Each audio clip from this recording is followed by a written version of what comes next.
پشتی راگهاندنا روسیای جدم جوینا موسکوی یا گو بریاره دی 26 و مهیده بیتل دارخستن. تانها حکومت و اپوزیسیون سوری بریاره داوی ندانه.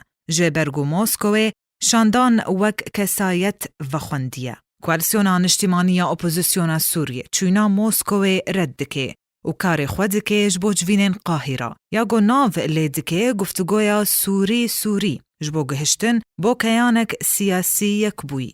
سرگئی لاوروف جی وزیر دروی روسیای راگهاند گو اگر اپوزیسیون سوری بشدار نبه دی جوینان ده و گلک تشتان جدست خواه بده. و سربار کر گو روسیا هیوید که گونونرین کوالسیون آمده ببن. جبرگو اگر نهاتن و جه خواه دی پروسیا آشتیانه یا چار سریه جدست بدن.